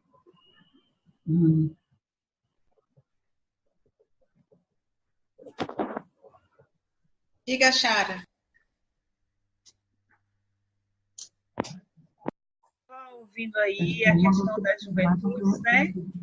A gente coordena o Observatório das Juventudes aqui na UFPI. Esse observatório está desde 2006 e a gente tem feito um trabalho, especialmente nessa relação dentro e fora das escolas, né? E ano passado a Rede Jubra foi instituída, né? E 2019 será já, o evento já terá a rede implementada, né, instituída. Então, eu acho que é uma rede interessante para pensar essa inserção dos jovens, não é, desse protagonismo que vocês estão falando aí, não é, inclusive da inserção deles no CONANI, né? Então, a rede, ela tem uma articulação nacional e foi pensada por vários profissionais, né? A Lúcia Rabelo, da UFRJ, é a coordenadora atual da Rede Jubra. E nós fazemos parte dela, né, já há algum tempo. Tem sim, Brenda. No caso da Rede Jubra, a gente está na implementação, né, dessa organização do site, dessas questões, mas a gente já vê para mim o último evento. O último evento foi em Fortaleza. Nós já tivemos mais de 10 eventos, muito mais do que isso, né? E o último foi em Fortaleza. A gente conseguiu reunir mais de 1000 trabalhos, foi muito impressionante. Foi a 7ª edição da Rede Jubra, né? Antes dela se implementar realmente, né? Então, o site que tem isso aqui. O site a gente está colocando aí, digitando, que é o site do último evento, né? E a gente está se organizando de modo a que isso realmente aconteça de forma efetiva, né? Porque isso dá muito trabalho. É uma associação, na verdade, a rede se constitui como uma associação também de pesquisadores, professores, movimentos sociais, juvenis, né? Bem ligados à arte, né? A questões de uma política também feita por jovens e com jovens e para jovens, né? Então, foi muito grande o evento. A gente conseguiu reunir muitos coletivos juvenis e muitos profissionais em Fortaleza. A gente pode fazer essa relação também, né, com a Lúcia, com a coordenação, né, com quem está agora à frente nessa gestão agora, que é a primeira gestão de organização da rede, né. Já tinha bastante tempo o nosso desejo de organizar essa rede. A Mídia Ninja estava na implementação dessa rede. Eu não sei se eles estavam na reunião, mas eles estavam no evento. É isso. Muito prazer estar aqui compondo com vocês.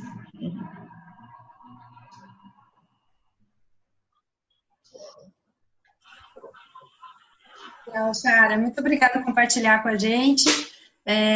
Todo mundo viu o link, está aqui no chat, né, gente? Legal, obrigada.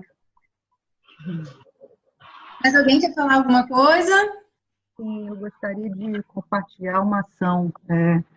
Primeiro pedir desculpa, mas só agora que a gente conseguiu acessar, né? Está junto. Mas uma das questões que a gente está percebendo dentro do nosso processo de construção de rede, um dos atores que a gente precisa incorporar nesse diálogo a partir do momento que a gente acredita em novas condições sociais de aprendizagem, isso envolve vários atores, é o papel do arquiteto urbanista. que o novo, quando você fala em comunidade de aprendizagem, você fala de uma leitura de território educador. E qual é o papel desse profissional que, na verdade, legitima o conceito físico de escola, de espaço de aprendizagem, e como que ele rompe com essa visão, como ele precisa ser disruptivo nessa visão de profissional, né, de arquitetura, para incorporar o território como espaço educador. Isso também é muito significativo, é importante, e a gente está fazendo um diálogo aqui com a UNB, em particular com a professora Lisa, do Departamento de Arquitetura, que já está fazendo um trabalho muito interessante com os estudantes da arquitetura que estão em processo final de formação, e vamos fazer um evento ano que vem em parceria, justamente com essa proposta. Qual é o papel do arquiteto numa nova educação? Então, qual é o entendimento, qual é a relação que ele vai ter que ter a partir do que é esse conceito de nova educação? Então, a gente já está com essa pauta, eu acho que é importante a gente ter esse sujeito também integrado nessa discussão, como urbanista, como arquiteto, né? Como é que ele trabalha nesse sentido. Acho isso importante. Aqui em Brasília, a gente está numa articulação, o Denis falou do Rafael Parente, a gente já está num diálogo com ele, né, construindo uma rede a partir de um processo de formação, e também constituímos um GT de inovação, ainda nesse governo, onde a gente está começando pelo menos a gente tem uma pauta, uma construção de um roteiro básico do que são os parâmetros de inovação para esses processos que estão iniciando aqui no Brasil, em Brasília. Então, foi acho que uma conquista que a gente pretende dar continuidade na gestão do Rafael, já estamos conversando com ele a respeito disso. Enfim, eu acho que todo o processo que a gente está desenvolvendo demanda uma articulação muito grande política também, né? Então, a gente tem que estar se conectando o tempo todo com vários atores. Então, a gente está fazendo esse processo com a universidade, com o poder público, com segmentos, com o sindicato. É isso que a gente está percebendo, que no contexto da inovação a gente tem que estar dialogando e construindo com todo mundo. Não tem como ser diferente. Eu acho que foi muito bom, Sônia, você trazer essa questão das igrejas, né, sejam elas quais forem, né, segmento, porque eles também constroem uma educação e constrói cultura. Então, como é que a gente atrai esses atores para o diálogo, né? Sem preconceito. Porque se a gente criar preconceito, a gente não constrói nada. Então, é isso que eu percebo. E talvez faça sentido a gente ter na hora que a gente fala rede de redes, eu acho que cada rede, ou cada intenção de rede, tem a sua especificidade. Então, talvez faça sentido, no movimento, ter maior clareza da especificidade de cada uma dessas redes, né? Porque ela vai trazer um conteúdo diferente, de abordagem, né? De metodologia. Eu acho que seria interessante a gente ter maior clareza de quem somos e onde estamos, no sentido o que a gente tem como potência? As pessoas precisam ver quais são as potências que existem dentro dessa rede de redes, para, inclusive, se conectar. É isso que eu sinto falta, né? A gente ter maior clareza de quem somos e qual é a nossa estratégia. Aqui nós temos uma estratégia, cada um vai ter uma estratégia diferente. Eu acho que isso tem que ficar claro. Então, é isso que eu quero compartilhar e me colocar aí para pensar junto.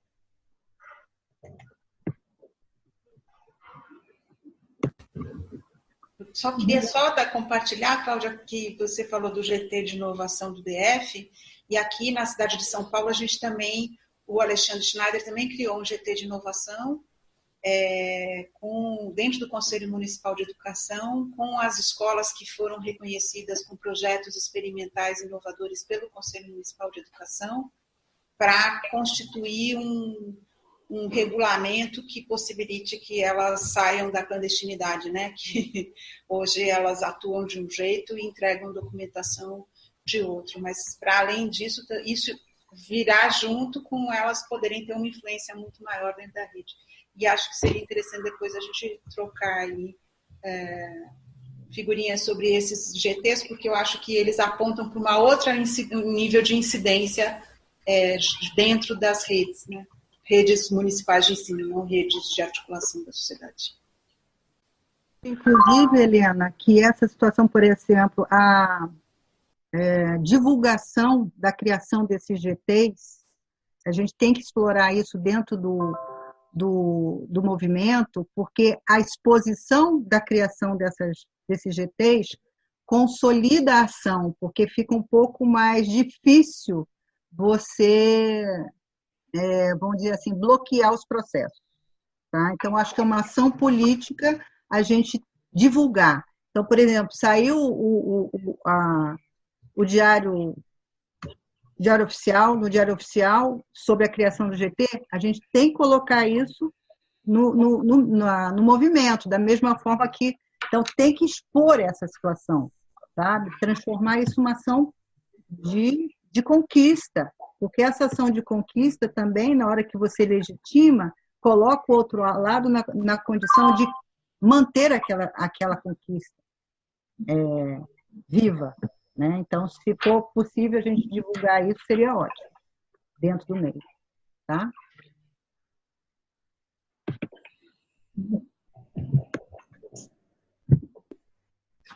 Gente, com certeza. Eu acho que o espaço ideal mesmo para isso. Obrigada, Cláudia. Obrigada, Helena. Paulo dos Anjos. Oi, Vi, pode falar. Não, acho que faz muito sentido o que a Cláudia trouxe agora, porque a gente tem pensado muito nisso, né? Então, só reforçar de que é muito importante a gente colher como para vocês fariam sentido vocês divulgarem para nós essas informações tão ricas, porque a nossa ideia é que realmente possamos noticiá-las, né? E dar visibilidade a elas. Então, até aqui, se vocês tiverem alguma ideia de fluxo para isso acontecer, como que seria melhor para vocês enviar via e-mail, criar uma rotina dentro da agenda de vocês para que isso de fato chegue até o movimento no dia a dia, mesmo corrido, se a gente cria um fluxo, isso pode chegar para nós e é muito rico. Então, só para reforçar para todos que estão ouvindo, que tem também outras ações, outras agendas, para que vocês nos enviem essas informações e até nos indiquem qual o melhor fluxo para vocês, né?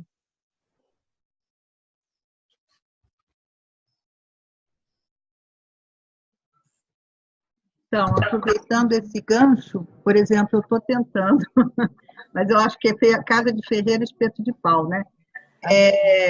A gente tem um número significativo de instituições, de projetos que a gente gostaria de estar incorporado na rede. Até peguei, fiz um questionário, encaminhei, mas o fluxo de resposta, às vezes, é muito lento. Então, por exemplo, de 30 projetos, a gente só teve resposta de 7.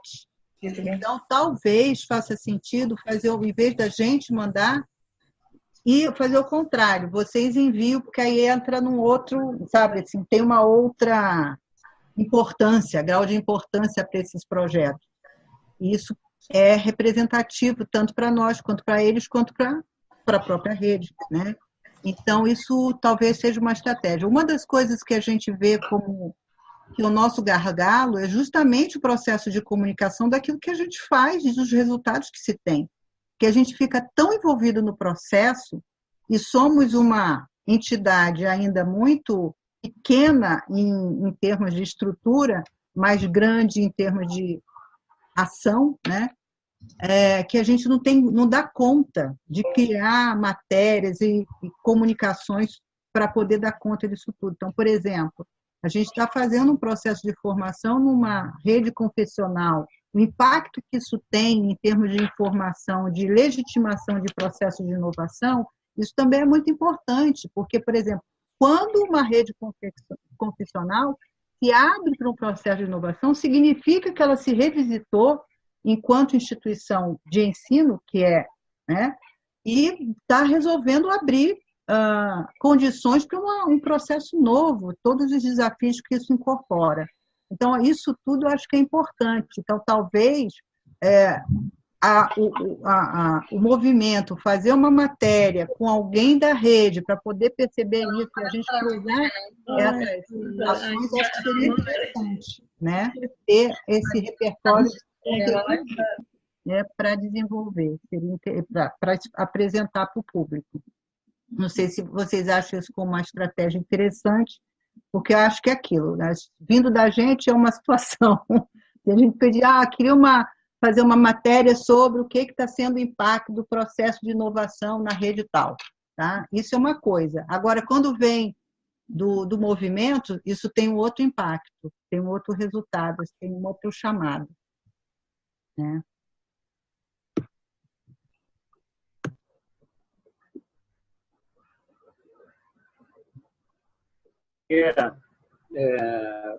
Resgatar aqui uma fala a respeito da organização de rede. A Helena fez uma resposta sobre a rede de redes. A minha provocação no sentido dessa rede ser uma rede propositiva, para além dos objetivos específicos de cada redezinha que já faz parte dela, é exatamente no sentido mais ou menos do que a Cláudia vinha dizendo ali. Entender quais são os objetivos comuns. A gente tem objetivos específicos de cada um, e isso é importante que exista, é importante que seja trabalhado cada objetivo específico, né? Porque a gente entende a educação como uma coisa diversa, ela não é, de forma alguma, para ser trabalhada de forma homogênea, né? Mas o que eu vinha falando é assim, a rede das redes, ela pode fortalecer objetivos comuns. Então, por exemplo, o exemplo do Manifesto da Educação. Um tempo atrás houve uma mobilização para poder, eu lembro que foi aquelas petições online, para poder conseguir número de pessoas assinando online a favor do manifesto. E se essa rede já existisse, essa rede de redes que a gente tem hoje, naquele momento, isso teria sido muito mais forte. O número de assinantes dessa petição, com certeza, teria sido maior. Então, o que eu venho colocar são coisinhas, pequenas ações, ou às vezes grandes ações, que podem ser pensadas por todas as redes, propostas por todas as redes, para que todas contribuam no processo de fazer. Então, tem várias coisinhas que a gente pode pensar. Você vê o projeto do Porvir, da Larissa ali, que ela falou, né? Escolha transformar. É uma ideia super interessante. Se eu fosse pensar uma rede de redes, um objetivo específico para a rede de redes, acredito que o Escolha Transformar seria um deles, né? Provocar outras instituições, organizações de educação a transformar, a se questionar sobre sua maneira de trabalhar, né?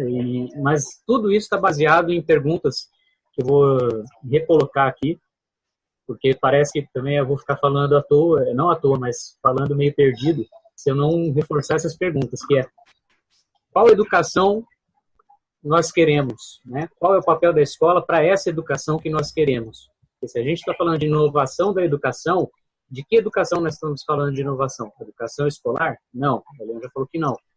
Então, assim, mas qual que é essa inovação de educação que a gente quer num sentido amplo? De que forma ela pode acontecer? Né? Por que essa educação ela não é tão sistematizada, tão bem... As redes de educação não formal não são tão organizadas, né, estruturadas? Porque elas simplesmente acontecem, elas estão ali, como a gente aqui, um coletivo cultural, a gente entende que trabalha a educação através das nossas atividades culturais. Como os grupos de capoeira, que a Sônia citou, entendem que trabalha a educação. Como várias escolas do MST entendem que trabalha a educação. Como várias escolas de ribeirinhos, né, enfim, tribos indígenas, entendem que trabalha a educação das mais variadas formas, né? Então, assim, a educação, a gente precisa inovar a educação, ou precisa enxergar o que acontece de educação num sentido amplo, e entender que a escola precisa ser transformada. Eu acredito hoje, coloco com muita força essa fala, eu acredito que hoje a escola é um problema para a educação que a gente quer. A educação que eu imagino que seria boa, eu vejo que a escola ela é um problema que nós temos, é exatamente a escola, e por isso a gente precisa transformar ela. Para não dizer que precisa ignorar, aliás, não ignorar, mas tipo, deixar de lado, abandonar. Então, a ideia é não abandonar a escola, transformar a escola, mas entendendo que ela é um câncer hoje, de certa forma, para a nossa sociedade, da forma como vem sendo trabalhada. E, de certa forma, a gente tem muitos professores que apoiam a escola sem partido, muitos professores, obviamente, que não concordam, mas tem muitos que concordam. Tem muitos que assumem que fazem aquilo que não fazem, assumem que são obrigados a doutrinar alunos, sendo que isso não acontece. Sabe? Então, assim, existe uma completa ignorância rondando as escolas, um poder obscuro rondando as escolas, professores empoderados nesse sentido, e eu vejo que a gente tem que entender que educação nós queremos, de que forma a gente vai conseguir isso dentro das escolas e fora. Acredito que o espaço de fora pode contribuir muito com a escola dentro, mas enfim, isso são propostas a vir para frente. O que estou falando da rede é exatamente isso, a gente entender que o Brasil é um país continental, que obviamente tem suas diversidades, mas que exatamente por essas diversidades a gente precisa estar mais conectado e estar todo mundo tentando falar na mesma língua, né? Falar com objetivos comuns. Legal, Paulo. Obrigada. A gente tem 3 colocações, perguntas aqui no chat. A Fabiana, a Chara e a Vanessa querem perguntar aqui, Fabiana? Tem a dos anjos também. E a dos anjos também.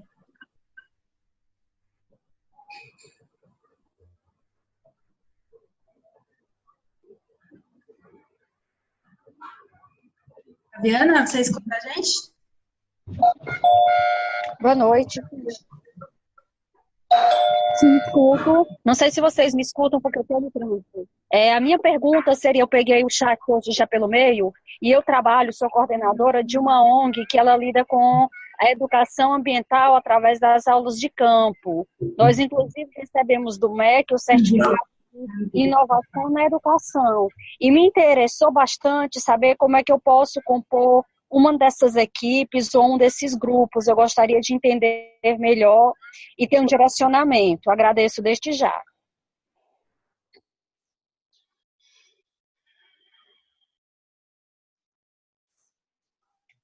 Fabiana, se vocês tiveram reconhecimento do MEC, então a organização de vocês já está na plataforma do movimento? Certo. Ela está? Está, eu vi que esse ano, inclusive, a gente recebeu o material e respondemos a uma pesquisa, inclusive do link que foi passado no chat anterior. Quando eu fui confirmar algumas coisas, eu vi que, de fato, eu já tinha até respondido, o Ecomuseu Natural do Mangue já estava incluso. Então, só para dizer, né, que as instituições que estão na plataforma, a gente já considera que fazem parte do movimento. Isso significa o quê? Significa que, de novo, a gente está fazendo um movimento que é uma rede de redes, e um movimento tem que nascer das pessoas que participam do movimento. Portanto, qualquer sugestão que você tenha para o movimento, notícias que você queira dar da organização, pautas que você queira sugerir para a cobertura, a Lid já disponibilizou aqui no chat um canal de comunicação que é para isso mesmo, né?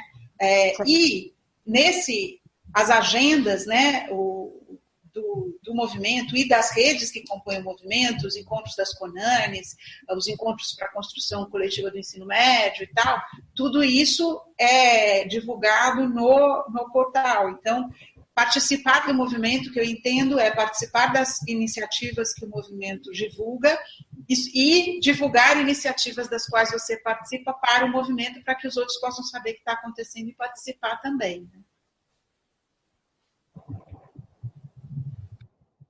Muito obrigada, Helena. Ficou mais claro. Vou tentar atuar mais, ser mais atuante no movimento. É que também, assim, eu sei que não tem nem a ver com o chat, mas eu estou no processo de criação de uma rede que ela é referente só a pessoas que trabalham com manguezais. Então, a minha instituição está partindo dessa construção, está sendo a fundadora, e eu estou meio atropelada de muitas coisas, mas eu vou tentar, no máximo, me situar nessa nova rede também, que para nós é muito relevante. Legal, Fabiana. Vai mandando informações para a gente dessa nova rede, vai dando informações, que a gente também é um canal e dá para publicar. Com certeza, estarei fazendo. Obrigada. Obrigada a você. Vanessa, os anjos, quem quer falar? Quem quer falar primeiro? Oi, tudo bom? Eu sou a Vanessa Cordeiro, eu sou arquiteta urbanista recém-formada e eu achei excelente que quem colocou, tá, Cláudia, né? Acho que falou sobre isso de trazer esses profissionais, né? Porque justamente para pensar a educação não mais como um lugar de escola, mas espaços educativos, né? E aí, isso eu achei muito interessante porque quando eu estava fazendo meu trabalho final, que, né, eu pesquisei projetos educativos, meu principal empecilho para começar isso foi que os professores não entendiam o que a arquitetura tinha a ver com aquilo, arquitetura e urbanismo. Então, primeiro, eles sempre me perguntavam o que tinha a ver, que aquilo era da educação, muitos me cortavam e diziam que eu estava escrevendo demais sobre educação, ou falando demais sobre educação, e que arquitetura e urbanismo não tinha nada a ver com aquilo, né? E aí eu fui, nesse percurso, me encontrando ali, alguns de vocês, né, e consegui um caminho para fazer esse trabalho e acabei conseguindo me encaixar dentro da arquitetura e urbanismo, fazendo um planejamento estratégico para implementar um bairro-escola na minha cidade, no interior. E aí, depois que eu formei, eu passei um bom tempo, né, mastigando esse tema, assim, e eu adorei tanto a pesquisa que eu quis continuar, né, e aí, só que dentro da minha área, eu justamente não encontrava, eu queria muito seguir na docência, e eu não encontrava projetos de pesquisa ou linhas de pesquisa que estivessem estudando isso, né, sempre na educação. Nunca dentro do urbanismo, nunca dentro da arquitetura, assim. Cheguei a encontrar alguns projetos, como, por exemplo, um mestrado novo que tem no IFES, em Vitória, no Espírito Santo, em que eu descobri que tinha algumas pessoas que estavam estudando, né, os territórios educativos. Mas, como eu fiquei também sabendo bem, em cima da hora, eu não tive muito tempo de me preparar para a seleção, e acabei não passando na fase de conhecimentos específicos justo por não ser da minha área, né? Então, assim, tentando migrar para outra área, porque dentro da minha área não tinha gente trabalhando aquilo. E eu achei muito interessante quando a Cláudia falou isso, de que já ter um grupo ali na UNB, que eu não estava sabendo, não tive né, contato nenhum, e queria saber mais sobre, assim, tipo, de que outras redes estão pensando isso, né? Porque eu acho isso extremamente importante, não só a nível de educação básica, né? Mas eu acho que também a graduação, ela acaba se fechando naquele território do campus e também continua as mesmas pessoas ouvindo, se ouvindo e ouvindo, sabe, pregando para convertido, né?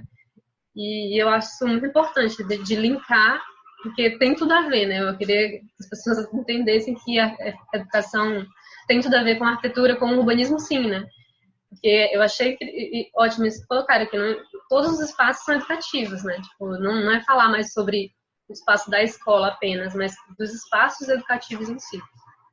Enfim, é mais uma curiosidade. Quem tiver mais para me falar, eu estou super curiosa de saber. Esse campo dos territórios educativos, né? Uhum. Acho que tem vamos dizer assim, uma categoria híbrida extremamente importante para compreender, inclusive, essa relação com o bairro, com os movimentos, com os grupos, não é? E isso amplia, inclusive, o espectro da escola, enquanto espaço, não é? Produtor de sentido e parte de um bairro, de uma comunidade, de uma cidade. Eu penso que se a gente pudesse acho que é Cláudia, né? O nome dela, da Habitária aí. Sim. Se ela puder disponibilizar esse material para a gente, eu acho que vai ser bem interessante, tanto para a Vanessa, que é arquiteta, como para mim, que trabalho com a educação. Eu estou bem interessada no trabalho dela também, por conta dos jovens, né? Porque os jovens, eles acabam vivendo muito bairro, né? E saindo da escola exatamente porque não consegue levar para a escola a sua bagagem, as suas expressões, os seus desejos. Isso dando o exemplo dos jovens, né? Mas isso se estende a vários segmentos, eu penso, né? Eu gostei muito desse conceito de território educativo, né? Esse conceito de território, das territorialidades, né? Muito bom. Então, Vânia e Sara, só para complementar, é justamente esse diálogo que a gente quer fazer aqui nesse encontro, né? Co-criar, educadores e arquitetos, um novo conceito de educação. Educação no território, né? Então, a Lisa já está fazendo um trabalho belíssimo na estrutural, a Caroline, que ela está trabalhando diretamente comigo, está fazendo um trabalho muito legal no Itapuã, que vai, inclusive, já levou educandos para Salvador, para Fortaleza, e agora vai apresentar o trabalho dela em Portugal. Então, acho que a gente tem que estar realmente dialogando mais, e não tem algo pronto, a gente vai ter que construir, porque está longe esse diálogo da educação, inclusive da formação do arquiteto, para esse olhar, né? Como um agente educador, né?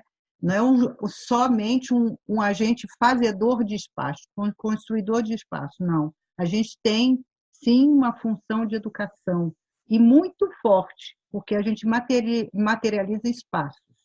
Então, eu considero que quando a gente pensa na escola, como o Zé fala, escolas são pessoas, territórios são pessoas, assim, a questão ambiental, ela não é uma questão, uma caixinha, ela está vinculada a tudo. Então, ter esse olhar e ter, sobretudo, esta ação, né, de pensar de forma integrada de todos os segmentos, é muito importante. Então, é isso que a gente quer construir junto, apresentar algo. Inclusive, a ideia é fazer o encontro antes da Conani, para que a gente possa, na Conani, apresentar uma proposta. O que é a visão desse arquiteto que está articulando com uma nova educação? O que é isso? O que a gente pretende fazer? Como a gente pretende se articular? Essa é a proposta. Então, ainda não tem nada pronto, está tudo por fazer.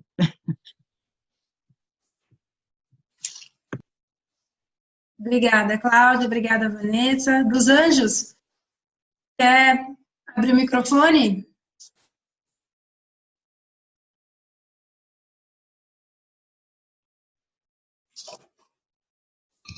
Oi? Não. Obrigado. De uma próxima.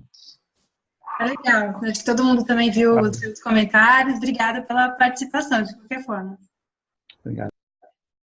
E, gente, bom, a gente está já perto do nosso horário. Para a gente não estourar muito, eu acho que tem uma última questão aqui, que são sugestões de temas dos próximos webinários, quem vocês gostariam de ver aqui, de trazer. O Wilton deu uma sugestão, se quiser compartilhar, o Wilton, com todo mundo. Boa noite, estão me escutando? Então, só compartilhar o contexto dessas sugestões. O primeiro ponto, ainda o Denis, eu acho que falava no início do nosso papo, sobre a questão da LDB e os artigos que comprovam que você pode fazer diferente na escola, você pode trabalhar com práticas inovadoras. E eu fiquei pensando sobre isso. O Pacheco estava em João Pessoa, segunda-feira, eu me encontrei com ele, e falava sobre uma questão aqui na Paraíba, onde tudo se transforma em disciplina. Então, você tem uma escola integral, que tem um projeto até interessante, mas a parte diversificada é transformada em disciplina, tudo dentro daquela caixinha, formato sala de aula, caderneta, né? O ensino regular agora vai receber mais uma disciplina sobre educação socioemocional, que também vai ser no formato de sala de aula, caderneta. Então, talvez fosse interessante, eu não sei se o movimento tinha como criar esse material digital que divulgasse a legislação educacional, o que ela permite, né, os professores fazerem dentro da escola, e aproveitar o ensejo também para divulgar as experiências que já fazem parte do movimento. Acredito que a gente poderia criar esse material. Tem um material de divulgação do movimento, que eu achei bem legal, poderia ser algo prático, naquele formato onde os professores pudessem compartilhar em WhatsApp, esse tipo de coisa. A segunda questão é a seguinte, eu fui supervisor do PIBID aqui em Campina Grande, do PIBID de Sociologia, e uma coisa que me incomodava muito os professores de instituição de ensino superior, quando nós tínhamos alguns eventos, eles criticarem os alunos do ensino médio ou aqueles da graduação que estavam ingressando com discursos do tipo: eles chegam na universidade sem saber escrever, sem saber fazer cálculos básicos.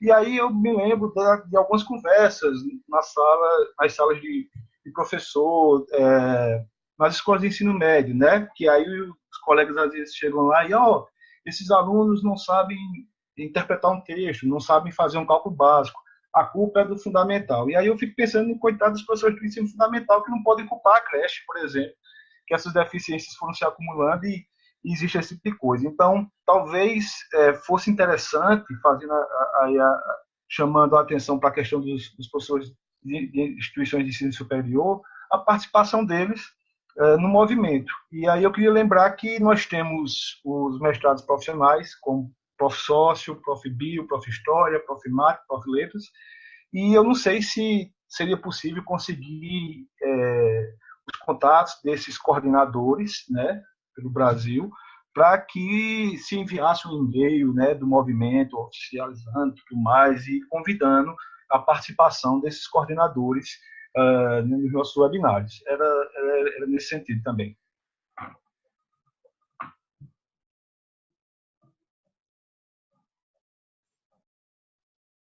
Ótimo, eu também. Legal, muito legal suas sugestões. Obrigada, já anotei aqui também. Ok. Obrigada. Mais alguém gostaria? A gente tem alguma sugestão? Pode mandar por e-mail também depois. Pensar assim, de bate-pronto, às vezes não vem na cabeça, mas o nosso e-mail também podem mandar por lá.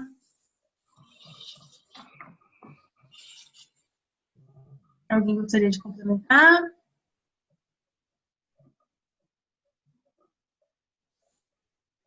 Legal. Alexandra?